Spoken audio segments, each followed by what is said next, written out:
Nigel Pearson were fighting to stay in the Football League. Carlisle's finances were precarious with a capital P that season, leading to a scenario where, with 3 games to go, they had to ask the FA to sanction an emergency loan deal to bring in a goalkeeper.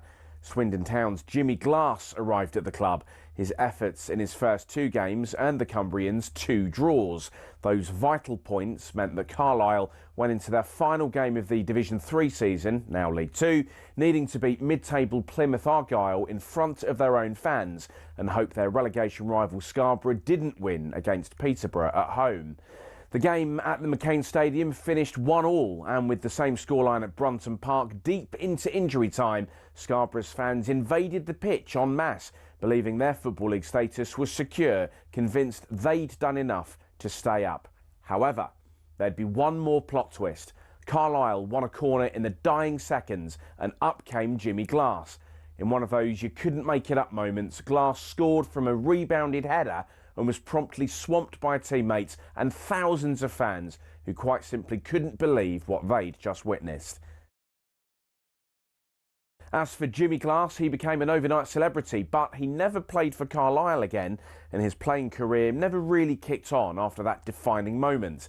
He took on various jobs outside of football before finding his way back into the sport as player liaison officer at Eddie Howe's Bournemouth, and most recently the general manager at non-league Wimborne.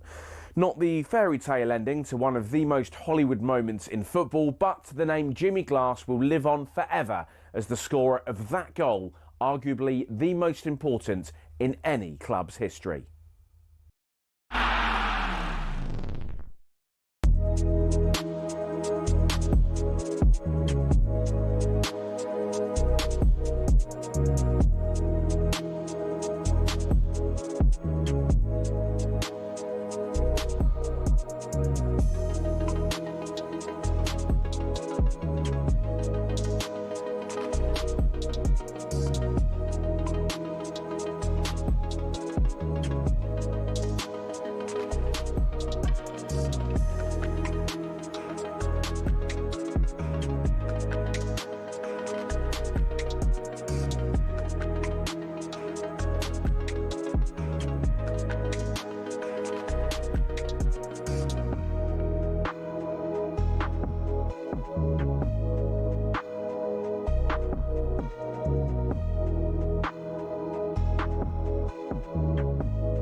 Good morning, everybody. Welcome to the world's biggest sports radio station. It is TalkSport. My name is Max Rushden. Alongside me, Barry Glendenning. So we've got something to get our teeth into, Barry, because not enough interesting thing happened in football yesterday for us to begin anywhere than who possibly could be the slightly Aston Villa-related guest that Sean Custis was discussing. We don't know. This is not part of like a sort of TalkSport-wide plan to really big up next week's show.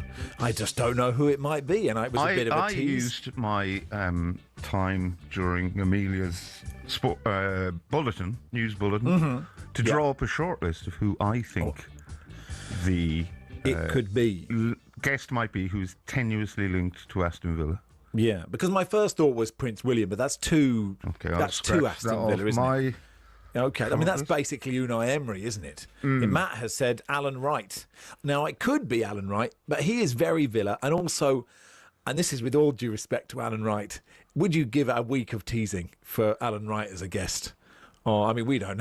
We might. because they don't throw the big bucks at our. I'm just saying Alan Wright would be a coming up next after the break type excitement, not a whole week of build up. Not like one of our competitions so you can win £26,000 or something. We wouldn't do constant flogging the horse that Alan Wright is going to be on the Sunday edition next week. If of course it is Alan Wright, I will eat some humble I'll be pie. honest, Mac. Anyway. I'm struggling to remember who Alan Wright is. The name rings a bell, but he's a diminutive left wing back. Okay. When they played with a back three and Steve Staunton was sort of left centre back. All right. Probably Paul McGrath was there. I'm not sure. I'm the Sean Teal years. I can't really remember. Okay, but that's Teal or Alan no Wright. Teal. That's Villa's entire history. Yeah. Absolutely, yeah. Who's on your shortlist? Well, I have Lee Child, the author of the Jack Reacher novels. Okay. Is he a Villa fan? He is a Villa fan, I believe. Okay. All right. Okay. I also have one, two, or all of Kelly, Jack, or Sharon Osbourne, because Ozzy died last year. Yes. He was a big Villa fan. Kelly Osbourne would go on that show. I'm not sure she would go on that one. She's been on a lot worse shows. She's been on our show. Is that what you're saying? No. I remember. No. Okay. Could be Kelly Osbourne. Yeah. A random, unspecified Hobbit, because J.R.R. Tolkien is rumoured to have been an Aston Villa fan. He obviously can't appear on Sean and Henry's show. That would be some booking. That would be quite the booking. Tolkien. If they had a seance and got J.R. Tolkien on, I'd be very impressed. Yeah. Dan says Tom Hanks must be on both your lists. Tom surely. Hanks was top of my list. Okay, yeah. Hanks would be. You see, I'd say it if I was Sean. I'm not telling him how to do his job, but I'd say on next week Tom Hanks. I wouldn't leave it hanging there. I'd let people know, because I'd go, oh wow, Tom Hanks is on. This is exciting. He'd be a great guest. I mean, he's always good value. I think so. David Cameron, obviously. Mm-hmm. Nigel Kennedy. Yeah, I could see that happening. Nigel Kennedy, that's right. Yeah, of course. You don't hear much about Nigel Kennedy these days. No. And before I do a Brazil, is he still with us? I think so. I think so. Okay. I'm not entirely, but are they thinking what the Sunday edition? I enjoyed the show, but they don't have a lot of, sort of pop classic violin on that show, do they? So it's always good to add new ideas to the show. I am reliably informed by producer Reese that Nigel Kennedy is alive. Excellent news. Glad we got all the big things covered. I think it's Andre Villas-Boas, says Michael, with his name being the only Villa-related thing. Lee Child, says David in Settle, uses the name of an ex-Villa player in every one of his novels. Does he? I have never noticed. I think I've heard that all right, yeah. See, I've never actually read a Reacher novel. I've never read a Lee Child novel. Yeah. I've seen the movie and the thing is, because Jack Reacher the Amazon TV show. Jack Reacher and I are very similar. Yeah.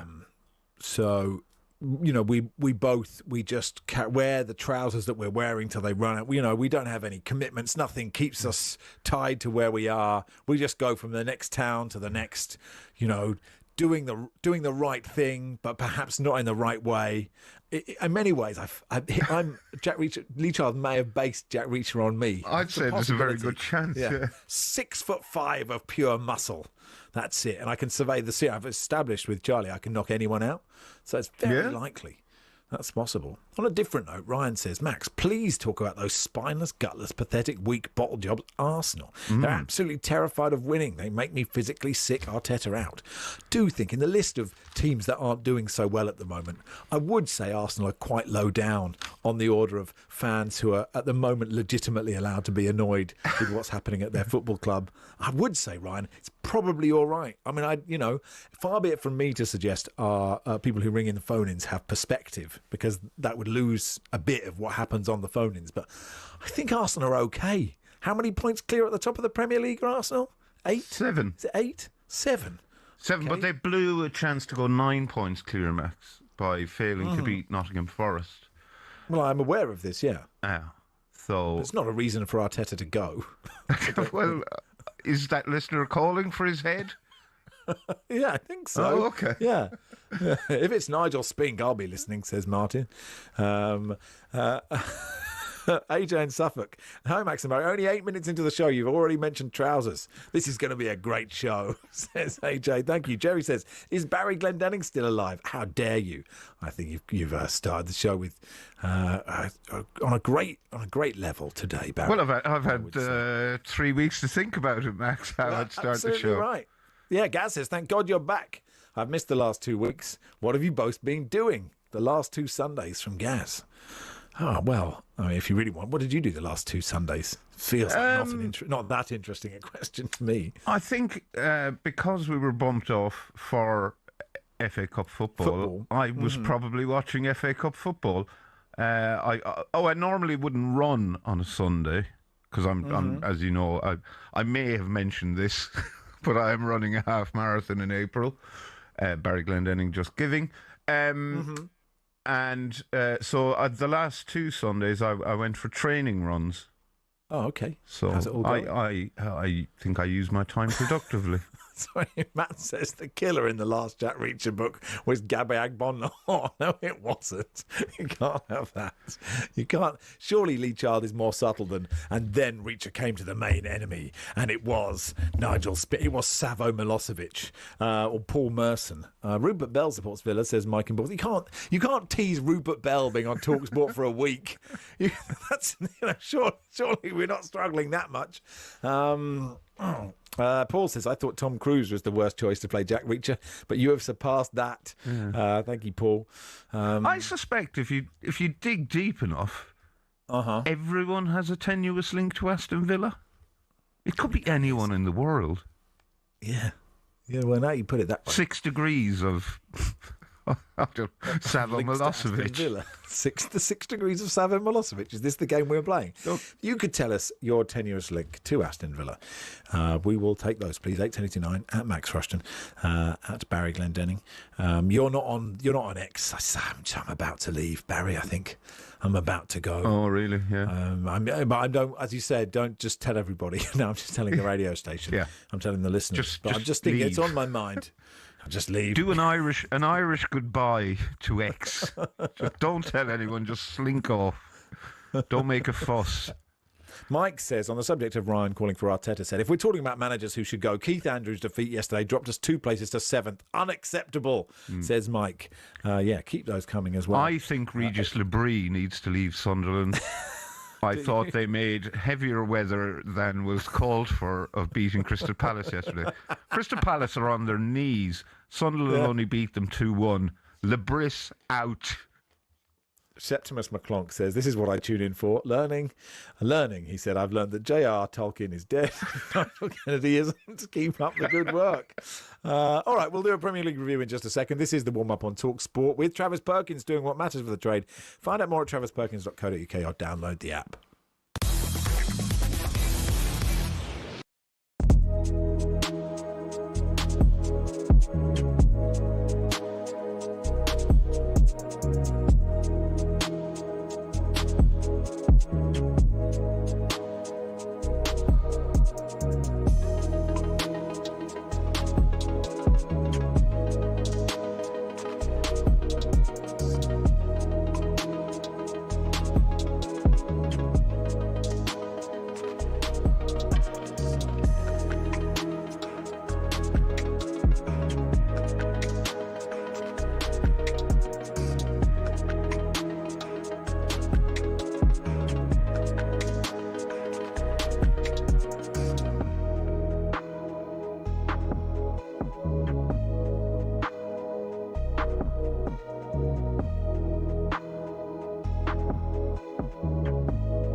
Good morning. It is the warm-up on TalkSport. Max and Barry here until 1:30. Graham in Leeds says, I used to claim my beagle, Buddy, may he rest in peace, he used to support Villa as their kit resembled his colouring. Sorry, that's all I've got. I doubt Buddy is your guest next week, but he was always good value.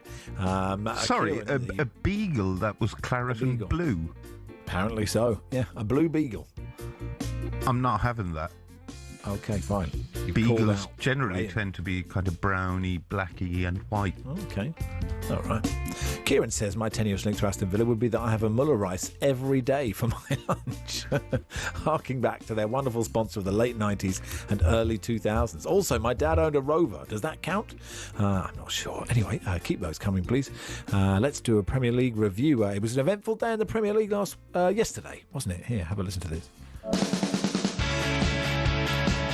Manchester United take a 2-goal lead, and on the day that Manchester is at its most divided, it's the red half of the town that looks united. It's Liverpool 1, Burnley 1, and it's Marcus Edwards who's got it this time. He does shoot from a harder position than he was in a few moments ago, and he finds the back of the net. It's a wonderful effort. And it will be Cole Palmer, surely, to seal the points for Chelsea, and he fires left-footed into the bottom left-hand corner. Chelsea 2, Brentford 0. It is Sunderland 2, Crystal Palace 1. The goal machine for Sunderland, Brian Brobby, has hit the ball in the back of the net. In the first few seconds of stoppage time, Mecha, who scored in 3 successive defeats in November, he has his 5th of the season. It looks like it may well be the winner. Leeds United 1, Fulham 0. This is astonishing. It's Tottenham 1, West Ham 2. Callum Wilson, the hero for West Ham in the dying moments. And Arsenal now have a 7-point lead over City and Villa at the end of the season, though. Will they see this as 2 points dropped? To the City ground, Forest 0, Arsenal 0. Max and Barry's Premier League review on TalkSport.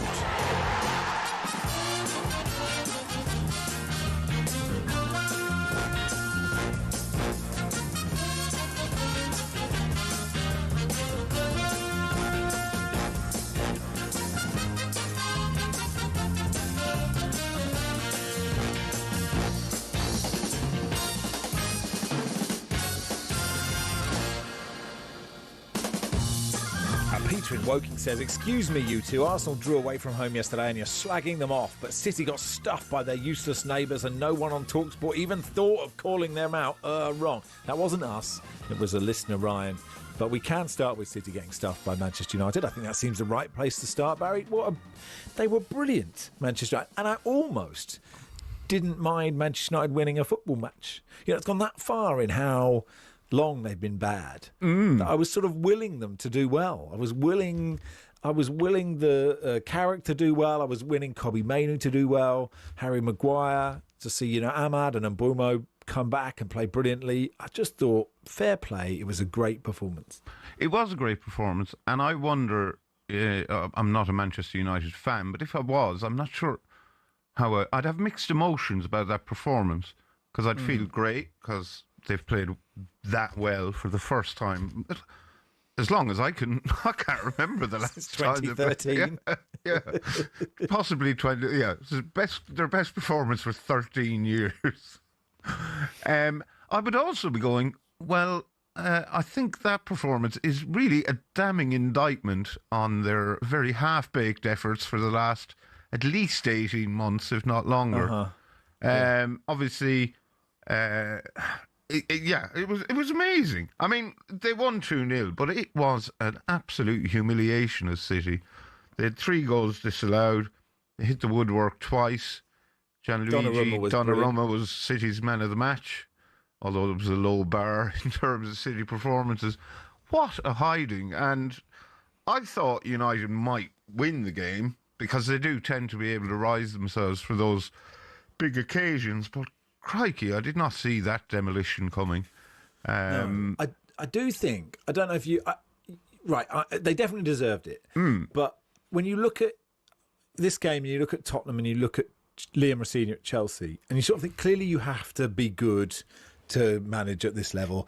And something that really annoys me about the whole kind of, all you need to do to be successful is work really hard and get up at 4 a.m. is no one ever says you need to be incredibly lucky in your life, right? And so Carrick did brilliantly yesterday, and he got Man United playing absolutely brilliantly. But Diogo Dalot should have been sent off in that game. Yes. Right?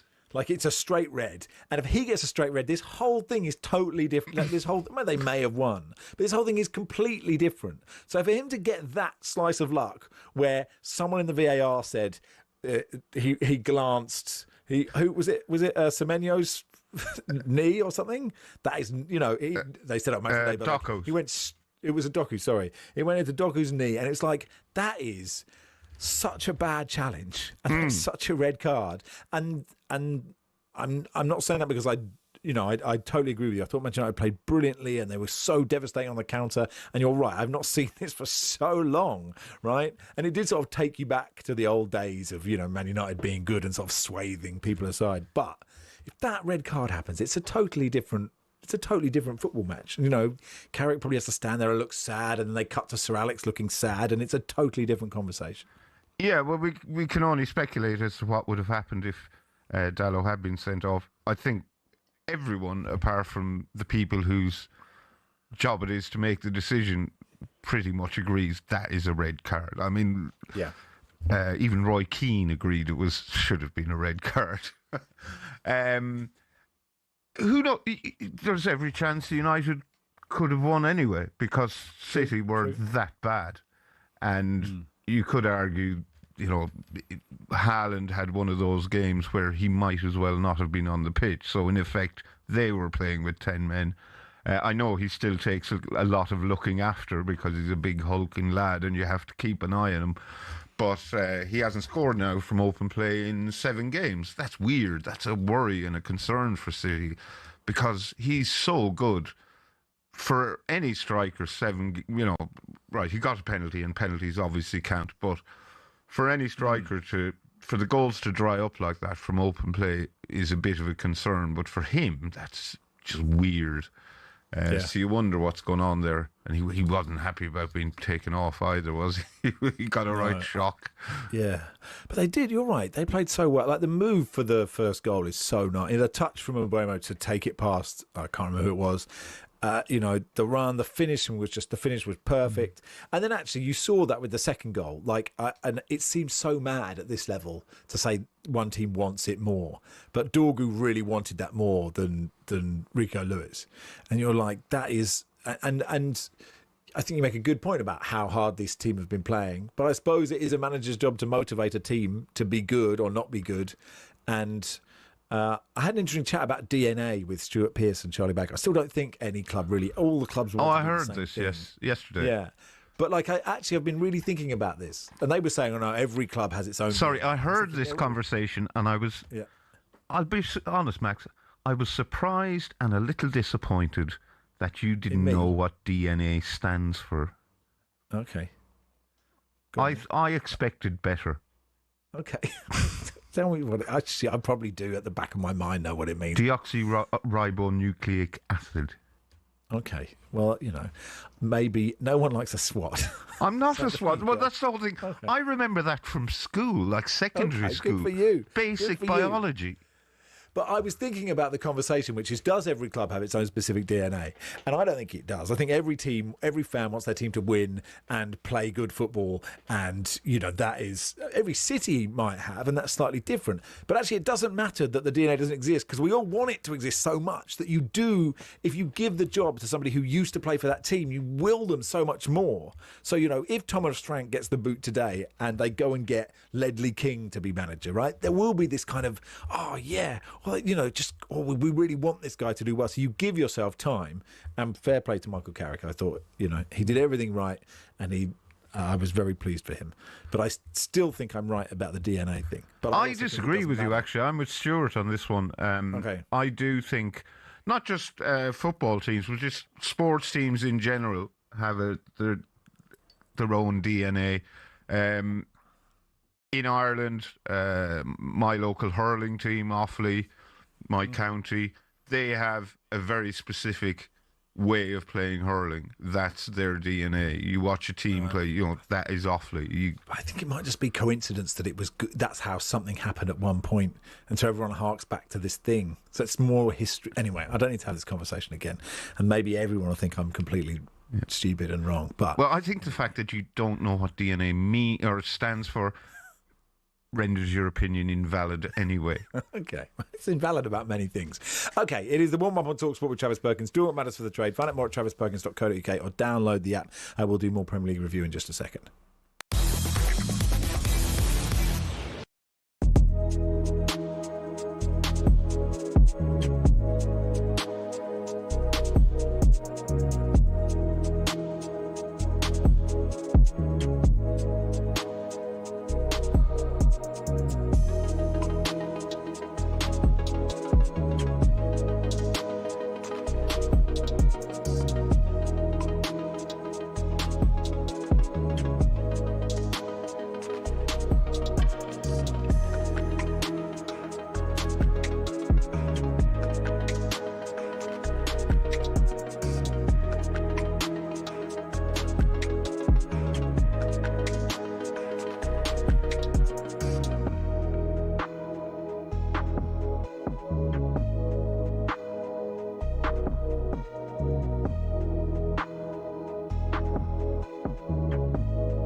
Hello everyone, it's Max and Barry here on the warm-up, brought to you with Travis Perkins, doing what matters for the trade. Find out more at travisperkins.co.uk or download the app. To the Tottenham Hotspur Stadium then.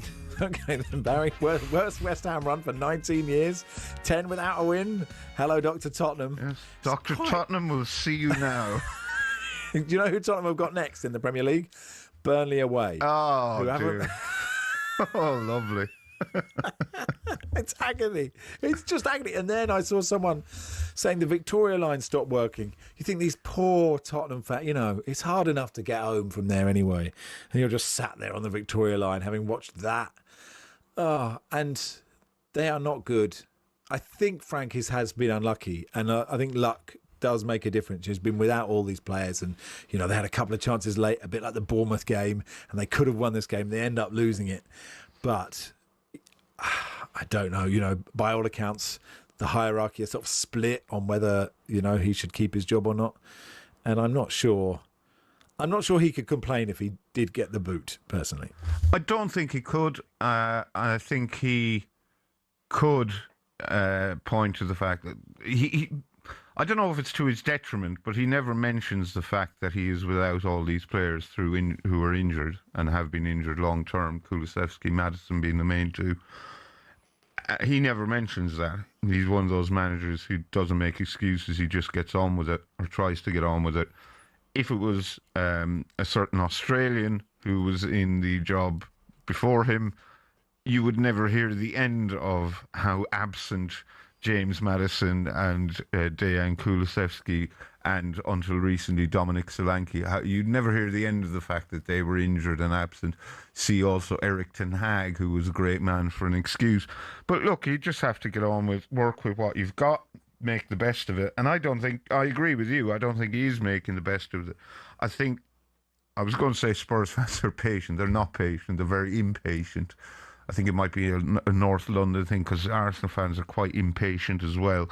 But football fans are. Yeah, if you check the DNA of any club, impatient. But it's the fact that they're not getting results and they're not playing anything resembling attractive football. I mean, getting beaten at home by West Ham, West Ham should be a shock. That should be an eyebrow-raising result, but I think we all kind of saw it coming, didn't we? Yeah. We certainly talked about it during the week. I did have a chuckle, I must say, when I heard the West Ham had scored that in one of those goal. sort of deflecting ways, thinking, actually, I think they'll be fine. And then they weren't fine. And interestingly, the favourite for the Spurs job is Glasner. I don't know if bookies are just making this up at this time. Pochettino, Xabi Alonso, Marco Silva, Maresca. I mean, they're not going to give it to Maresca or Amorim, are they? And Klopp is 12-1. So they're guessing at this stage. But if he was to turn it around now, it would be absolutely staggering. There is reports that he might get the Dortmund game on Tuesday, and that isn't easy. And I think they've got a few. I think Archie Gray got an injury, and Ben Davies obviously got quite a serious one. I hope he's okay, and maybe Simmons as well. I'm not sure. You see, I think once you're into this territory of he's got one more game, he's got 2 games to turn it around. Yeah. You might as well just get rid, because that never ends well. He seems like such a nice chap, doesn't he? I know it's not the sort of thing that will get a million retweets. You have to see this shocking take on, Thomas Frank. I think he's been unlucky. I think he seems like a lovely guy. I think I think the board really want it to work, but they are just agony to watch. And the attacking play. But if you think it's not just they haven't got Kulusevski and Maddison, and Solanke's been out the whole thing. Son left, didn't he? That's all their goals. To be fair, I think Son was kind of past his best anyway. True, but I think he scores that Matthias Tell's chance after 3 minutes, or he's better than Matthias Tell anyway. Good luck to Thomas Frank in whatever he decides to do. Are you surprised he struggles so much? Maybe Tottenham is just one of those teams, and I think Man United played well, but. Solskjaer did this with Manchester United. I think maybe it's just in the DNA of Tottenham to be impossible to manage, I would say. And that sort of weird thing of where should they be, and even if they finish where they should finish on like what they pay in wages. It should be about 6th or 7th. That isn't really good enough. So you never really have satisfied fans. And so there's this sort of cycle of pain and agony and pointlessness just carries on. Apart from that, it's fine, I think. And look, well done to West Ham because, God, they needed a win. And they did play well. And Somerville played well, got a bit of luck with that deflected goal. I thought they were, you think how bad they were at Wolves. I mean, they were like training cones at Wolves, and they were a different side yesterday. And I think I'd love to know what prompted that turnaround, because against Wolves, they just looked like a team who had completely given up, thrown in the towel for the season and accepted their fate. And the West Ham team that won this game were unrecognisable. So is that a Nuno thing? Is it the transfer window is open and I want to show everyone what I can do thing to get out of this hellhole? Is it maybe just Tottenham are really easy to play against? Maybe well, it could be as simple as that. Yeah, who knows? Matt says, snide from Barry going after Max's Aussie best friend. Well done, Max, for staying calm. Yes, I will not hear a bad word about. And should we do Sunderland Palace? Mainly Glasner. Kevin Day's going to come on in a bit, but it will be fun if he stays there, and not for Palace fans, right? Who must be in a really weird situation now. But D-Mob, just throwing D-Mob everything happy out with the bathwater to Glasner is good fun. Like you never hear this. I feel we're being abandoned completely. I feel no support. We're selling our captain the day before a game. I have to defend these players. If you get your heart torn out twice, what should I tell the players all the time? I don't know, as Palace players, what should Palace fans feel? Because, the ownership, as well as Glasner, have brought them so much success and run this club incredibly well, and get players, from they do a lot of work in the EFL, don't they? Look around the EFL, get really good players, sell them on for lots of money. What are they meant to do with Mark Gay? Like, just say, okay, we're going to lose all our money, or take 20 million now? They look at where they are in the league, and I don't know. But I do think it must be such a weird feat to have won the FA Cup so recently and then get knocked out by Macclesfield, and now, just the manager says, I'm off, and your players are being picked off. Odd. It must be weird. Yeah, I guess so. I think it's in situations like this we need to hear what Steve Parish has to say for himself. I'd like to hear his view on what Glasner said. And we may well get to hear it because Steve Parish isn't one of these guys who constantly remains tight-lipped, although when he's facing adversity, maybe he will. But I would like to hear his point of view, because I sympathise with Glasner. He said he couldn't bring on any subs yesterday because he'd nothing on the bench. They did have a full bench, but it was a lot of kids with no experience. So throwing them in at the deep end at the Stadium of Light is, that could be quite an intimidating, well, it is a very intimidating place. So I can see why he might not want to risk them. Obviously, Palace are still in with an excellent chance, you would imagine, of winning the Conference League. They've got some Bosnian team, I must confess, I've never heard of before in the first knockout round, so one presumes they'll be very hot favourites to win that tie. But they have struggled this season with the Thursday, Sunday, the added fixture congestion. Fixture congestion. Thank you, Max. My mind went blank. They've suffered with that. They invariably don't do well in the league after playing a match away a match in Europe on the Thursday. And I personally, look, we've seen with Maresca and Amorim that if you slag off your club hierarchy in public, you get the boot. And understandably so. It's outright insubordination. Whether he has a point or not, you shouldn't do that. And I suspect he honestly could not care less if he gets fired, and probably wants to get fired. I did like the headline in the sports headline that said, the Palace hierarchy are not happy with what he said. I mean, it would be funny if they were, wouldn't it? I mean, and look, actually, because Pino's finish, by the way, just on the pitch, that Jeremy Pino finish is so brilliant. Yeah. Because he's running at pace and in the air, and to angle that in the top. So for then Mr. Brobby, to then score a better finish. I thought that was absolutely brilliant. Like, just outside of the right foot. I really loved that goal. And I think he got cramp as he kicked the ball. Yes. Which is always funny. While Sunderland, the other Sunderland players were celebrating the goal, he was flat on his back with one teammate pressing down on his foot. You know that thing where you put your leg up and a teammate presses down your foot to help alleviate the cramp. And Mr. Brobby.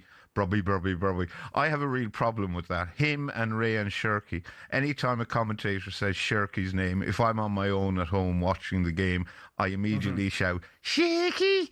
Carragher style. And anytime Brian Brobby does anything good and I'm watching at home, and it happens a lot because I watch as many Sunderland games as I can, I go, Brobby. Hopefully he should do a Mr. Blobby celebration. Would be great. Apparently this is Rob Dorset on Sky reporting that Palace have decided not to sack Oliver Glasner. After discussions, they want him to see contract, despite his comments yesterday. Oh, this will be great for the conferences are going to be good.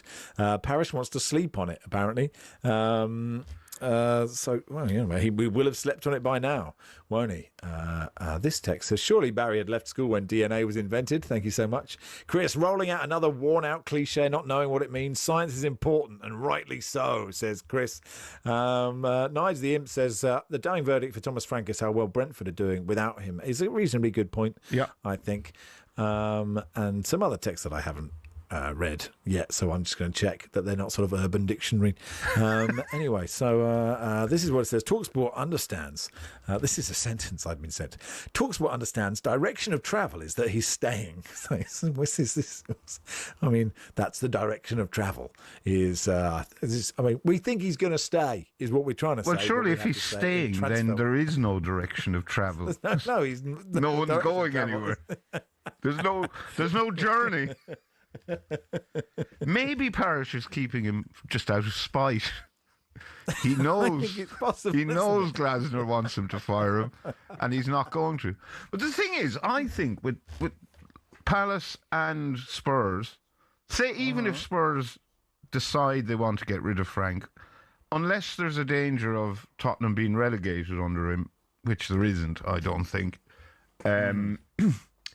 keep him till the end of the season, because once the World Cup ends, there's going to be a massive churn of managers. The managerial merry-go-round is just going to be this massive carousel, and I think unless you really know who you definitely want to replace him. Get Harry Redknapp, go on. Imagine the fun. Get Harry in. Anyway, we must break. We'll do some tennis in just a second. We will do more Spurs and more Palace. They're quite interesting stories today, especially that news about Glasner, and Lee Phelps will join us as well.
Australian Open update on TalkSport with TNT Sports. Every set exclusively live on TNT Sports. Subscription required. 18 plus. Terms and conditions apply. The Australian Open is underway in Melbourne, and Tom Clayton is watching for TalkSport. Hey, Tom, what's happening? Indeed, well, Cam Norrie has won an epic in the first round against the world number 106. The top British player in the draw took 3 hours and 40 minutes to beat Benjamin Bonzi in 5 sets, having trailed 2-1. He'll go on to face the USA's Emilio Nava in the second round, with a potential third-round tie with third-seed Alexander Zverev on the horizon. Carlos Alcaraz is being made to work hard against Aussie Adam Walton, but it's 2 sets to the good, having won a second-set tiebreak. He's just gone a break-up in the third. Earlier British qualifier Arthur Ferry beat the 20th seed Flavio Caboli. Meanwhile, Emma Raducanu's recovered from a slow start and is now just a game away from a first-round win against Thailand's Manachaya Sawankau. The top seed Arina Sabalenka is safely through and could face Raducanu in the third round if they both go that far. And Venus Williams has gone out in the first round, cutting short her return to the Australian Open 28 years on from her debut. Thank you, Tom. Simon says, don't want to see anyone lose their job, but I won't miss peering down the back of Thomas Frank's throat as he's not grasped the concept of closing your mouth when chewing. Something most of us learned about the age of 5. Perhaps he could apply for a management role at Wrigley's or Hubba Bubba, says Simon. Yes. Some more. TalkSport understands. We understand things. Parish and Glasner spoke this morning to clear the air. The club have decided not to sack him. So there we are. Let's get the latest odds of today's action with William Hill.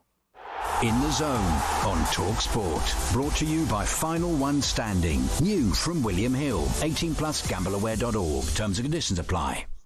Lee Phelps here. Hey, Lee. How you doing? You okay? Yeah, good. No, it was very tense in the Final One Standing, but you told me yesterday what was happening. And in the preceding 24 hours, I have forgotten what you told me. So where are we at? That's right. There's a lot going on, isn't there? I'm busy. I'm time poor, Lee. Yeah, it's fine. Well, there was a £50,000 pot that was won yesterday. It was split between 4 players. They all went Spurs. So they all get £12,500 each, which isn't. One of them could have gone West Ham. One of them could have gone West Ham. Yeah, I know. If they'd have known, there's a £200,000 pot. This was the exciting bit, wasn't it? That also had 4 players going into it. 2 of them went Spurs. 1 went Leeds, so they're still in. Yeah. And 1 has gone Brighton, who play tomorrow night, of course. So that one player who's through with Leeds will be obviously praying that Brighton lose or draw. And obviously the one who's picked Brighton will be sat hoping they get through to another round where there's just 2 of them left. So, yeah, unbelievable. What's the latest on Frank then? What do you think? Because it's interesting that Glasner's going to stay then, having chatted to Steve Parish this morning, because I reckon Tottenham might have been thinking, we could go and get him. And Steve Parish might have thought, I don't want Spurs to get him. So I don't know if that's how this is played out. Yeah, it's this time of year when the managers start to go, it's such a merry-go-round that the market has just been brought down. Glasner had gone the favourite to be the next Premier League manager to leave his job after what he said last night. But Thomas Frank was the favourite before that. Now we're expecting, if that news filters through, then that Thomas Frank will, I guess, replace Glasner as being the favourite to go next. The fact that they brought in Heitinger in the week as well, who's obviously an established. He's managed Ajax, he was like, he's been. He hasn't managed them very well. No, that's true. But if you're going to bring someone in as a potential interim, this is everyone wants an interim now, don't they? So maybe who knows? But you'd imagine, given what you guys were just saying about the World Cup and how many managers there will be.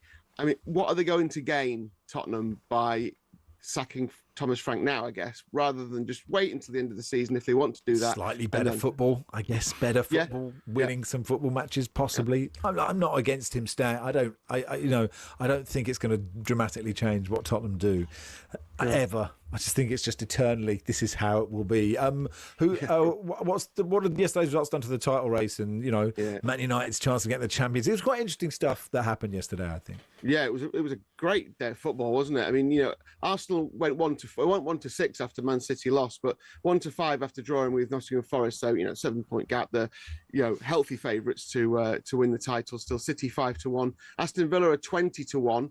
Obviously, if they win today, which the betting suggests they will, they'll go shorter than that. They're now the third favourites to finish in the top 5. Presuming we're going to get, as the Premier League's going to get 5 teams into the Champions League. Liverpool are 100-1 to win the title. Same price as Chelsea and Man United, incidentally. They're 1-4 to get a place in the top 5. Liverpool now even money not to finish in the top 4. By the way, Arne Slot went pretty short in the betting yesterday for that next Premier League manager to go after drawing with Burnley. Chelsea are odds on 10-11 to finish in the top 5, and Man United now 5-4. So yeah, it's a fascinating, brilliant day. In the relegation side, Wolves obviously played today. They're still 100-1 on to go down. Burnley 20-1 on. West Ham 2-9. Forest 6-1, Leeds 10-1. So yeah, it's pretty much as you were. Just that the prices have just shifted around a little bit. All right, and some horse racing today as well, Lee. Yeah. Just a quick mention of the two games today. Wolves Newcastle. Got epic boost on both of them. It's both teams to score in that Wolves Newcastle game. Even money from 8-13. Obviously, Wolves have found a bit of form, and Newcastle have got goals in them despite their poor away form. And then an epic boost in that 4:30 game, Aston Villa versus Everton. Aston Villa 8-13. I thought before the weekend it looked one of the best bets of the weekend.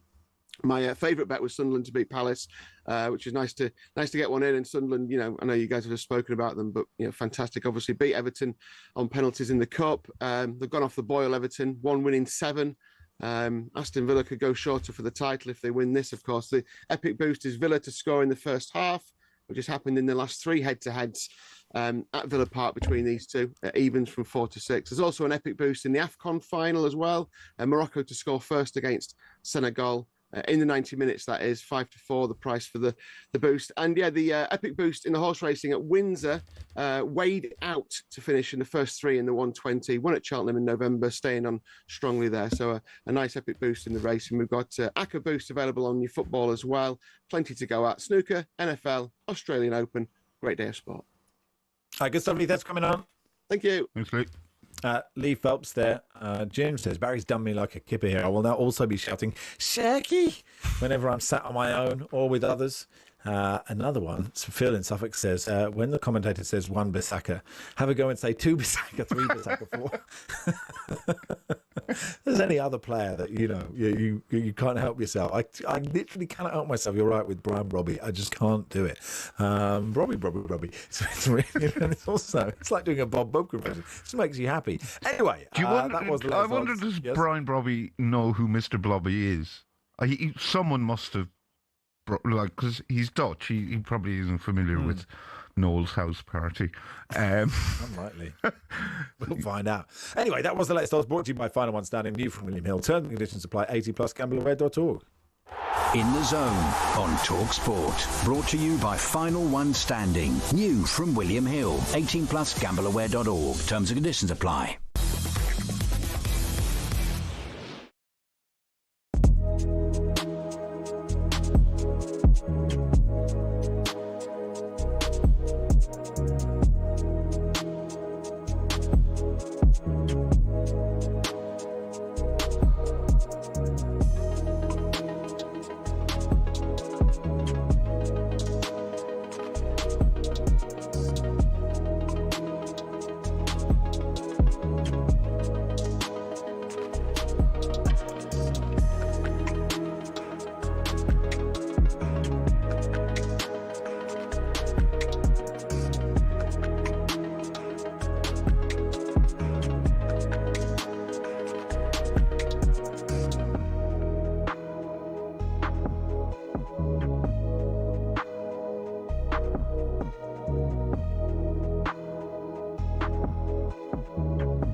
What's your club or country's sliding doors moment? Its meaning originating from the 1998 rom-com of the same name, a sliding doors moment in football terms is simply a question of what might have been. An incident in a game where, had it gone the other way, would have altered history. For example, say John Terry had scored that penalty in Moscow in 2008.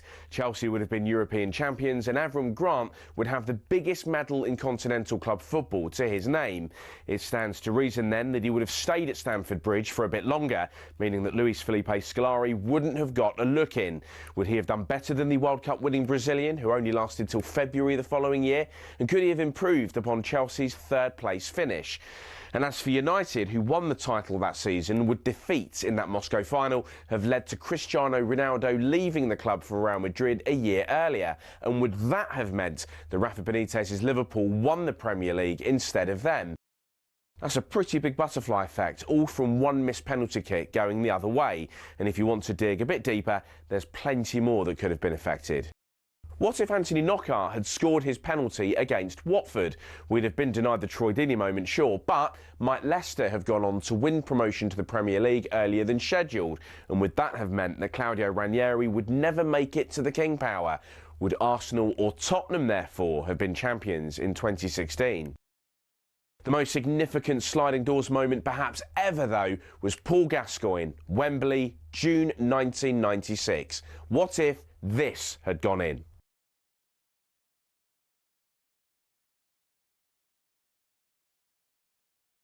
That golden goal would have sent England to the Euro 96 final against Czech Republic. 30 years of hurt could well have come to an end.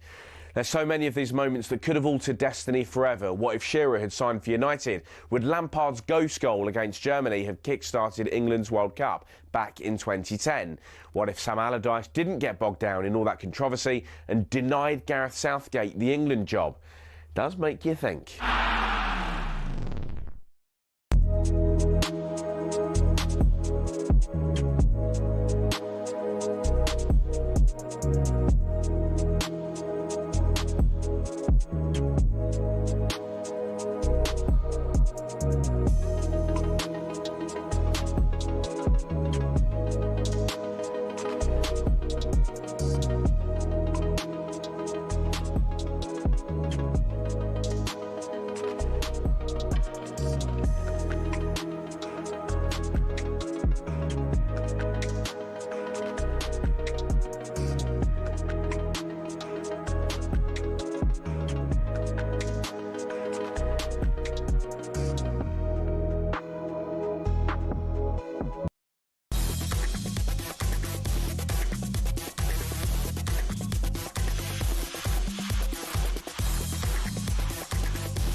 Good afternoon, everyone. You are listening to the warm-up on TalkSport. Max and Barry with you until 1:30. Ollie says, regards Mr. Blobby. And Brian Brobby. Mr. Blobby. Does it? Do you think? I don't know. It's impossible to say it without laughing. I don't know. Just a remnants of the era that we grew up in. Maybe it's annoying for people listening, or maybe they all burst out laughing as soon as someone says it. But Ollie says Mr. Blobby clearly had an in-ear problem, as he was always falling over. Not a great footballer. It is a good point, isn't it? Anyway, it may not have been an in-ear problem. He may just have been drunk. That's possible. He's absolutely wasted, or just not very coordinated. His ears might have been totally fine. We don't know. Did he have ears? Maybe that was his problem. He didn't have any ears. And if that's the case, I don't think he had ears. I like the fact that I don't think I've ever seen you try and concentrate on an answer more in the whole time we worked together on whether you really gave it some thought there. You looked at the sky and really thought, I wonder, did he have ears? I don't know. Anyway, no, he has you are just joining no us. ears. Yes, no ears. But very bushy eyelashes. It's like fake lashes. Yeah, but that wasn't the question. Mm. You know, we didn't care about that. Anyway, the news is that Steve Parish and Oliver Glasner had a chat this morning to clear the air. I'd love to. I wish we could play that. You know, how are you? I'm all right. Did you say those? Said you'd been abandoned yesterday, Oliver. Is that? Do you feel? Oh no, it was an emotion of the. I'm fine. Okay, bye. Anyway, that does mean that Thomas Frank is the most likely manager to lose his job. Let's have a listen to what he said after defeat to West Ham yesterday. And there is the full-time whistle. Loud boos ring out here at the Tottenham Hotspur Stadium. It is a damaging London derby defeat for the under-fire Thomas Frank. See a game where, of course, it's hugely emotional, tough to lose a game like that last minute. I think it was very clear also with Vinay's letter that there's a lot of things and changes going in the right direction. We are in transitional season with a supertanker we're turning around. We still need to win more football matches. We still need to work unbelievably hard to win more games, and we will do that. I'm a fan of Thomas Frank, as in his future is, it has to be in doubt. It has to be, because they've had a really poor season, and once they lose faith in their manager, Shaban, it's a really tough one to turn. Yeah, lots of boos at the Tottenham Hotspur Stadium. Let's talk to Chris Cowlin from the Spurs Chat podcast. Hey, Chris, you okay? Max, Barry, good afternoon. Hi, Chris. Did you like our choice of, not my and Max's choice, but I enjoyed it, Green Day's Boulevard of Broken Dreams to soundtrack that little package? Is that what you feel like you're walking down at the moment? Well, it's very, very tough. It's very, very tough being a Spurs fan right now. The defeats seem to be normal. The boos are very normal at the Tottenham Hotspur Stadium right now. It's sad times. We're sitting 14th in the Premier League table. Things aren't getting better. If anything, they're getting worse. People thought that the football would be better under Thomas Frank than Ange Postecoglou last season. Of course, many people within the media, TalkSport spoke about this every day, of Spurs finishing 17th, 22 league defeats, not good enough. This season had to be better. The football has been really boring. It has been terrible at times. And I like Thomas Frank as a person, but as a manager, this cannot go on like this because, as I said, defeats seem to be very, very normal right now, and the fan base have really turned. At the Tottenham Hotspur Stadium yesterday, before the full-time whistle, I might add, the fans were singing, you're getting sacked in the morning. And that's where most fans are sitting right now. They want Thomas Frank out. I'm a part of a number of WhatsApp groups, and you go online and everyone is saying the same thing. Has he gone yet? But from what I understand, he's preparing for the Dortmund game on Tuesday. And that Burnley game on Saturday is an absolute must-win, crucial game. Because when we go into February, you look at the fixtures, Manchester United, Manchester City, Newcastle and Arsenal, and we have 3 of those 4 games at home, which is not a good thing for us because, 4 wins out of the last 25 home Premier League games. It is terrible. It's terrible. Chris, which are Spurs fans more annoyed about? The poor results or the paucity of entertaining football? Or is it just entirely a combination of the two? If you were winning playing unattractive football, would that be acceptable? We have to see signs. You have to see signs. We understand, any football fan, particularly Spurs fans, will say, look, we've been very patient with a number of managers. We've gone round in circles a lot of times in recent years, certainly 6 different managers, permanent managers since 2019, Pochettino, the new stadium, 3 interim managers. But we've got to see signs of positivity week by week, certainly month by month, game by game. The positive signs just aren't there, and that is what I am really, really worried about. It looks like we are slipping down that table and fast. It seems like we're closer to the relegation zone rather than going for a European spot, which Spurs should always demand to be in a European spot. And the football is really, really poor. It is not entertaining at all. Thomas Frank sets us up more to not lose games rather than, give it a go and win. And, the Tottenham way. Most people support Spurs because of the style of play, the way that we play. And under Thomas Frank, it has been far from entertaining. And, when the boos are ringing out, in the away sections and now even at the home games, the amount of home games we've heard boos at either half-time and full-time, it can't go on like that. He doesn't set you up very well not to lose as things go, does he? Exactly. Can I? I mean, I'm trying to play devil's advocate here. Like, Tottenham are my big team who win things, Chris, and I do really like Thomas Frank, and I think he did a great job at Brentford. And I agree with you. The football is really bad. He does have a really weird squad, right? The attack is weird. Like they all are players with potential, possibly, and maybe but they're this sort of disparate section of players. And you sort of think if he had the attacking force, that if he did have Kulusevski and Maddison, then it's a totally different thing. He'd have, I don't know, they wouldn't be top of the league, but they might have 8 more points, and suddenly Tottenham would be 5th. I don't know, or like he lost all his goals from last season. Son's gone. There's no Johnson, Maddison, Kulusevski, Solanke's just come out. Like, is there an argument to say actually, if you had some half decent attackers, this would be totally different? Absolutely, and I do agree with some of that, what you said there, Max. But, they're going to be back. We don't know when they're going to be back. Maddison could be right at the end of the season. Kulusevski, we've only just got Solanke back. We've been missing him, all season. So we don't know when these players are going to come back, but you've got to see positive signs. But I'm not putting all of this on Thomas Frank. The board have to show responsibility, and they have to deliver much better in transfer windows. It doesn't matter whether Thomas Frank is the manager here. It could be somebody else. The board have to show ambition. Vinay Venkatesham, in a 2-page message to the fans yesterday in the Matchday programme, identified a number of the problems that we have all said as Spurs fans that need to be addressed, which was a positive sign. But things do need to change. The players also need to take more responsibility. But I do understand, that forward line is not good enough. When you think in recent years we've gone from Harry Kane and Heung-min Son in our forward line to the players now, it is very, very different. Colin Mawani, of course, is on loan. He can't seem to score a goal in the Premier League for us right now.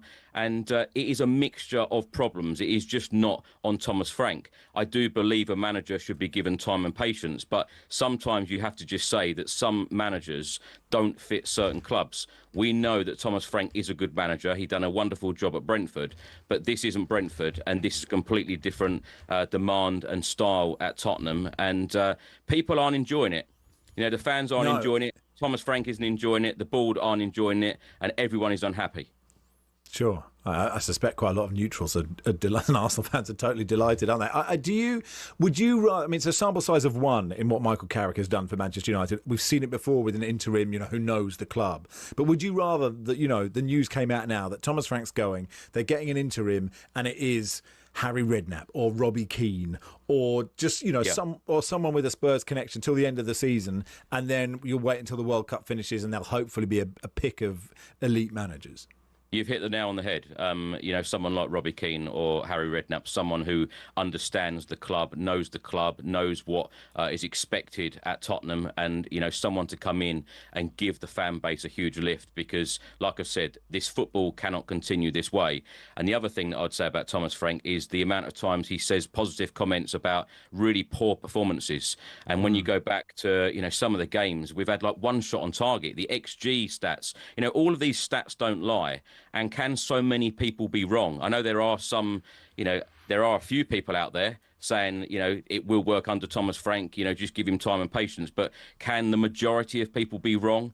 Can he survive when the whole stadium is singing you're going to get sacked in the morning? I'm not sure about that. There were a group of fans protesting outside the ground last night or yesterday, holding up those signs, time for change. They seem to have been directed more at the club hierarchy than Frank. But while the protest was visible, not that many seemed to be taking part in it. I think it was between 50 and 100 fans. So is there a groundswell of opinion against the club hierarchy as well as Frank? Barry, a lot of pressure needs to be put on this board. As I said, Vinay issued this statement identifying a number of the issues that a lot of us have raised. Tottenham Hotspur fans, the fan advisory board, the supporters trust, of course, Change for Spurs as well, and fair play to them for protesting because people protest in different ways, and people feel wholly that the club need to go in a positive direction and show ambition. In transfer windows, they haven't been good enough in the past. Now, you go back to the words that Mauricio Pochettino said in 2019, you have this mansion, you need to put the furniture in it. And then, of course, you go back to the rant of Antonio Conte, his last press conference as Spurs manager, about things changing. And then only last week, Romero writing online what he did about the board, a huge dig aimed at the board. The board need to step up. A lot needs to change at this football club for us to be successful. And us winning the Europa League in May against Manchester United Bilbao, that was meant to be a springboard of us fighting on all fronts and showing real ambition and being a top 6 club. Because at the moment, Spurs, I was going to say a mid-table club, but we finished 17th last year. We're 14th right now. You know, who knows where we can end up this season. But I feel like if Spurs make a change now, we could have an opportunity to finish in a European spot and somehow make this season a successful one by playing European football next year, because that's what we demand as Spurs fans. We should always be playing European football. Oh, Harry Redknapp would be good. And get a midfielder that can pass it forwards. That's the dream, isn't it, Chris? Thanks for your time. Yeah, thanks, you, Chris. Chris Cowlin there from the Spurs Chat podcast. Of course, keep you posted on Thomas Frank's future. If anything happens, you will hear about it on TalkSport. Let's get the latest from the Australian Open with TNT. The Australian Open update on TalkSport with TNT Sports. Every set exclusively live on TNT Sports. Subscription required. 18 plus. Terms and conditions apply. Watching for TalkSport is Tom Clayton. Hey, Tom. Hey, good afternoon. Yeah, it's all done here on day one of the Australian Open. Carlos Alcaraz safely through to the second round of the Australian Open after being made to work hard for a straight sets win over Aussie Adam Walton. He goes on to face German Yannick Hanfmann in the next round. Meanwhile, an epic over on the 1573 arena. Cam Norrie came from 2-1 down to beat Frenchman Benjamin Bonzi in 3 hours and 40 minutes. He has 2 days to get his breath back to face the USA's Emilio Nava. And perhaps the biggest shock of the day, world number 185 British qualifier Arthur Ferry knocked out the 20th seed Flavio Cobolli in the early hours of this morning. In the women's draw, Emma Raducanu recovered from a poor start to eventually beat Thailand's Manachaya Sawankiao. Top seed Arina Sabalenka also cruised through to the second round after a straight sets win over France's Titi Rakoto Manga Rajaona. And on a day of shocks, the 11th seed Ekaterina Alexandrova was knocked out by the Turkish qualifier world number 112 Zeynep Sonmez. Names playing on day 2 of the Australian Open include the likes of Novak Djokovic, Daniil Medvedev, Coco Gauff and Iga Swiatek.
Good afternoon. You are listening to the warm-up on TalkSport. Max and Barry with you until 1:30. Brought to you with the good people of Travis Perkins. For the latest big trade deals, head to travisperkins.co.uk or download the app.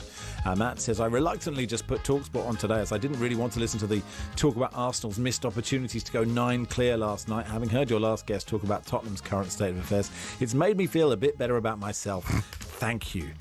Tricky Germany says, congratulations on the Spurs interview. Almost 10 minutes on the DNA of the club without so far mentioning the phrase, the club's DNA. And Matt says, with his lack of stability, you've got to question Mr. Blobby's DNA, of course. Thank you, Matt. Let's play the footballer game today. After us, of course, the Sunday session, Game Day Live, whatever it's called right now. Perry Groves will be here. Hey, Perry, you okay? I think you'll find it's Game Day Live, Max. Game Day Live. Yes. Live Sunday on TalkSport. Game Day Live. Sunday, Sam Matterface, Perry Groves and the whole team. Adam Bridge with you as well. You're both at Molineux for Wolves Newcastle and you're both going to play the footballer game. Perry, what's coming up on your excellent programme? Well, you just mentioned, obviously, Adam myself at Molineux for Wolves Newcastle. We've got Sam and Crookie at Villa Everton, so we'll preview and review those games, reviewing all of yesterday's Premier League games. A little bit of Men in Black, not a lot to talk about there, and updates from sport events from around the globe. Oh, good stuff. Now, I have a question for you, Perry, as a former footballer. Oops, dangerous. Given that Steve Parish and Oliver Glasner had cleared the air talks. Now, I know you never were a manager in the Premier League, but did you ever have to have clear the air talks with a manager or an owner or anything? I had clear the air listens to George Graham. That was it, basically. I'd go him and tell him my point of view, right? And he'd go, yeah, I get it, but I'm the manager, I'm right, you're wrong, get out my office. You go, OK, thanks for that, Gaffer. Adam, how are you feeling about the footballer game today? Confident? Very excited to be back, Max, actually. I thought because I got one right previously, I'd not been invited back since. I thought I was banned. Conspiracy theories. No. Well, which footballer did you get, Adam? Oh, blimey. Good question. Goalkeeper for Aston Villa and Norwich. What was his name? Can't remember now. Oh, that was good. Gunn. No, not right. We started already. Andy. Andy Marshall? Yes, that was him. Andy Marshall. Tip of my tongue all the time, see? All right. It's good to replay an old footballer game, isn't it? You know, just before we play the footballer game. Good fun. Anyway, Reece joins us. Hi, Reece. Hi. How are you feeling? I was a 0, but I've spoken to other Gooners and they've really brought me back up to speed. Well, so I'm about a 5 now, I would say. I was absolutely fuming last night. Okay. You'll be all right. Don't be so angry. You're probably going to win the Premier League. Probably is the thing that worries me. Probably with a little P, not a capital P. Yeah. A little one. Yeah, absolutely right. OK, let's play. Our first footballer began his career at Liverpool in the 2010-2011 season, didn't play or score, and was loaned out to Notts County, where he scored twice in 6 games. He then went to Blackpool between 2011 and 2012. Nat Phillips. Nope, where he scored 31 goals in 100 appearances, taking in a loan at Crystal Palace in 2014, where he scored once in 8. He was then off to Hull City for the 2014-2015 season, where he didn't score in any of his 7 appearances. Going out on loan again, this time in 2014 he went out on loan to Nottingham Forest, where he played 6 and didn't score, and on loan to Derby County in 2015, where he did score 11 goals in 18 games, which earned him a permanent move to Pride Park, where he stayed for 2 years between 2015 and 2017, scoring 26 goals in 87 games before moving to Huddersfield for the 2017-18 season. Andy Booth. Nope, scored twice, 33. Was then off to Stoke, between 2018 and 2022, scoring 12 and 94, being loaned out again. This time it was to Luton Town in 2021, where he didn't score in 7, and in 2022 was loaned to Reading, where he scored twice in 15. Moved to Reading permanently for the 22-23 season, where he scored 9 in 33, and he's currently at Watford since 2023, scoring 7 Quique goals in Sanchez Flores. No, where he scored 7 in 74.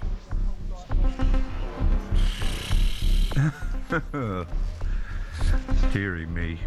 DJ Campbell? No. About 10 years out there. Yeah, at least. Loads for Derby. Was it 31 in 100 for Blackpool? Yes, between 2011 and 2014. I'm just proving that I was listening. I've written something down. Yeah. I'm still trying to, get involved. It's not Tom Ince, is it? It is Tom Ince. Oh. Well done, Adam Bridge. Yeah, but that was a question. It wasn't actually an answer. I think, Perry, we have to say it was a very good get. And if we're not letting him have it, I'd still be here. Even now I know it's Tom Ince, I wouldn't guess Tom Ince. Chance. So that's good. I think Tom Ince was struggling to get that it was him as well. He scored many more goals than I thought he did. There you go. Otherwise, I'd have absolutely got it. Well done, Adam. 1 point to Adam. Barry 0. Although you're Nat Phillips, I was very impressed with your wrong answer. I was like, oh, it was really good stuff. Thank you. Barry nil, Max nil, Perry nil. We go here. I mean, it doesn't get more condescending than being congratulated for my wrong answers. Oh, well done, Barry. Well done, have a prize. It's just how I feel about you. Player 2, here we go. Our second footballer began his career at TPS Turku in 1995, staying until 1999, not scoring in any of his 72 appearances. Guy. No, he then moved to Aston Villa between 1999 and... Sava Milosevic. Nope, where he didn't score in any of his 52 games. He was loaned to Blackburn, where he didn't play or score before making the move permanent between 2004... Peter Enkelman. It is Peter Enkelman. Whoa. Yeah, very good. That got the right amount of woo from everyone. Yeah. And thank you so much for doing that in unison. That's what's called impacting. Because that was very much like my Nat Phillips answer, except yours was correct. It does, which gives it the edge, doesn't it? It just gives it the edge on there. So there we are. Adam Bridge 1, Max 1, Perry nil, Barry nil. Here we go with player 3. Our third and final footballer began his career at Great Harwood Town in 2002, staying for just the one season, scoring 21 goals in 31 games. Blackburn Rovers picked him up from there, where he stayed between 2003 and 2009, scoring Jordan Rhodes. No, scoring 10 goals in 63 games. He was loaned out to Plymouth for the 04-05 season, not scoring in 12 appearances. He was loaned to Wrexham for the 05-06 season, where he scored 10 in 16, and was then loaned to Olympiacos in 2009, where he scored 5 in 7. This earned him a permanent move to the Greek club, where he stayed for 2 years between 2009 and 2011, scoring 6 goals in 14 games.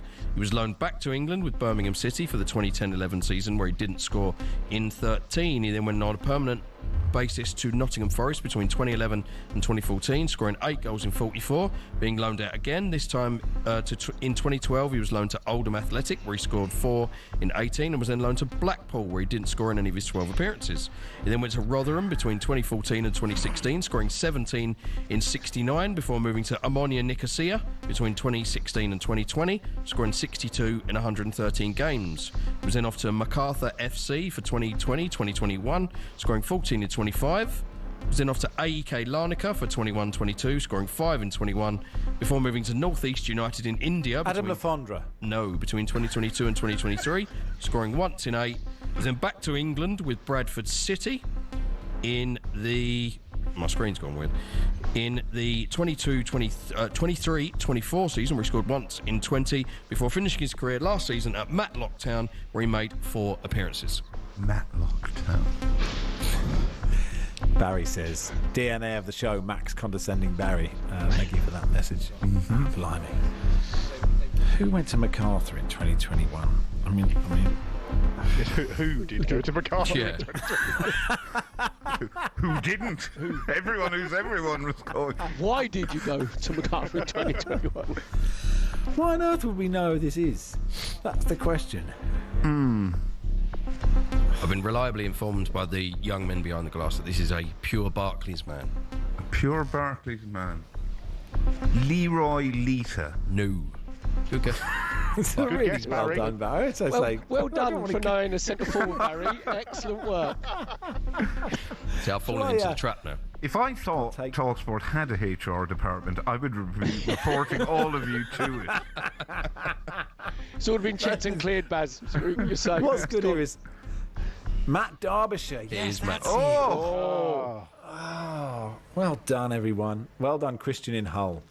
You have rescued the show. We'd have been here. Did Matt Derbyshire, was it him that had the motorcycle accident in Greece, presumably when he was at Olympiacos, or am I mixing him up with someone else completely?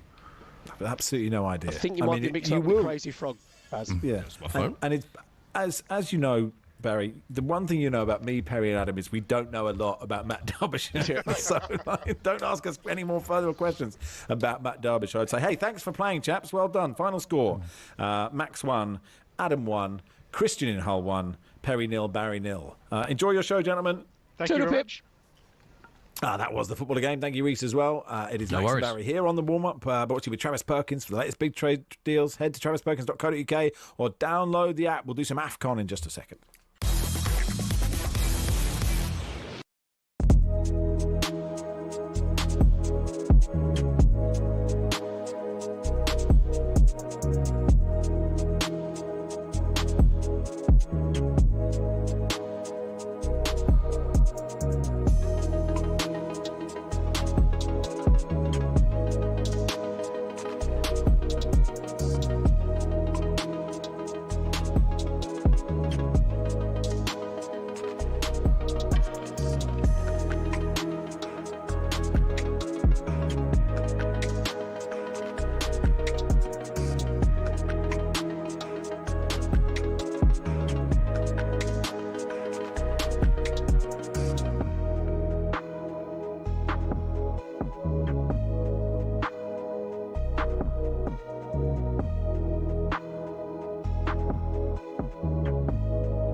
Good afternoon, you are listening to Warm Up on TalkSport. Max and Barry here until 1:30. Let's do some AFCON then. The final at 7 o'clock, Morocco versus Senegal in Morocco.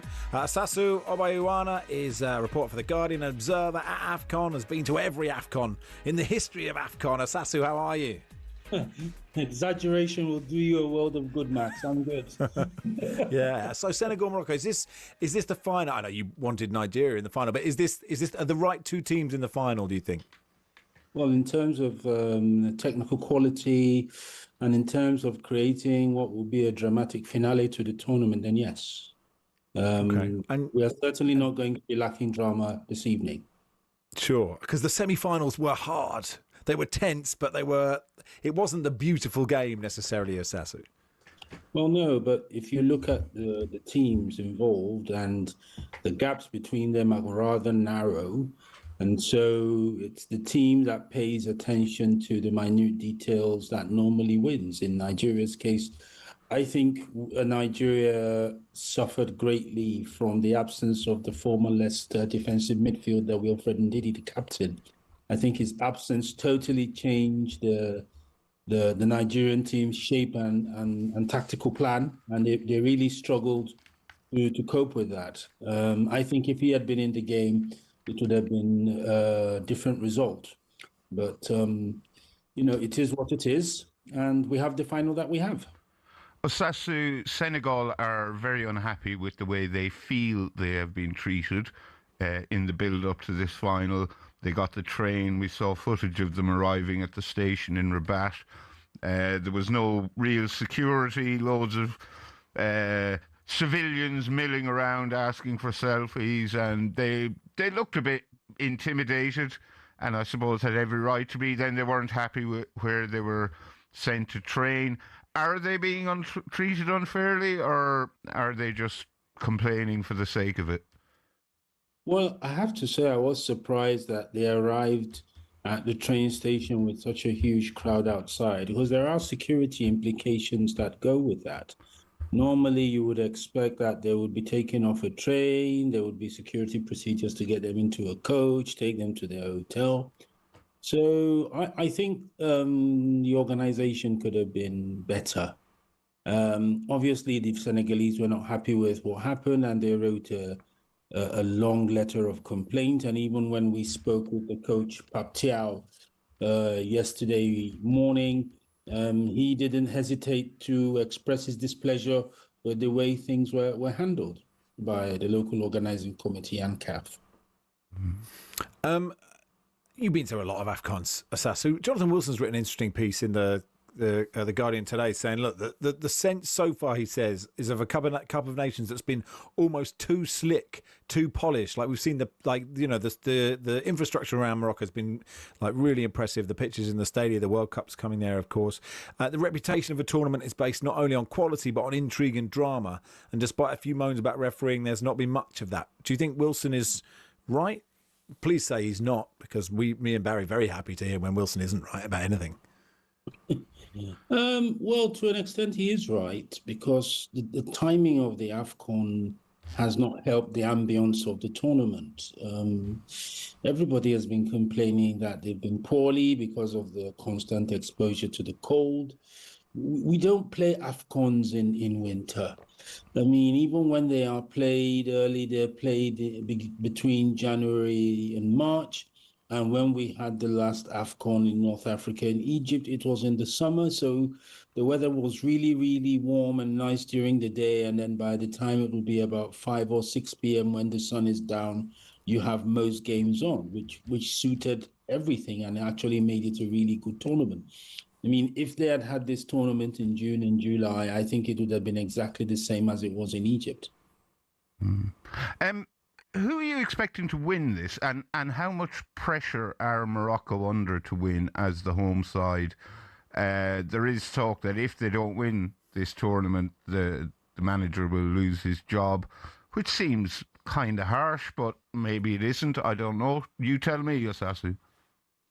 Well, if you took your team to the semi-final of a World Cup in Qatar 4 years ago, you have qualified them for a second successive World Cup now, I would imagine that you are a very successful manager. As it stands today, in terms of his record at the World Cup, Walid Regragui is the most successful Moroccan manager of all time. And if he wins the AFCON today, that will be without dispute.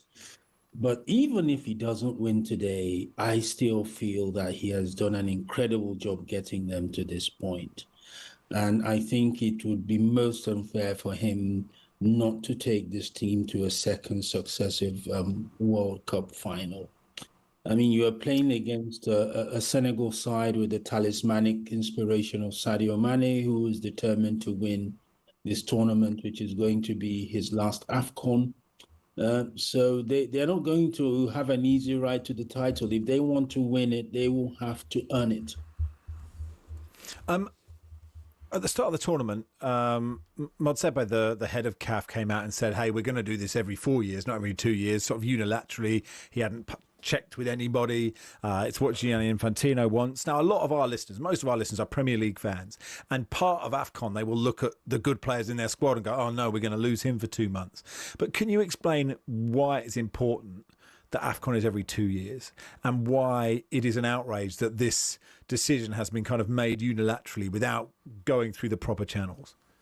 Well, before I answer your question, let me tell you something that happened yesterday afternoon in Rabat.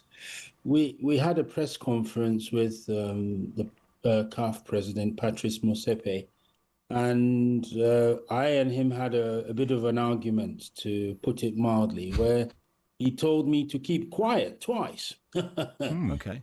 in public.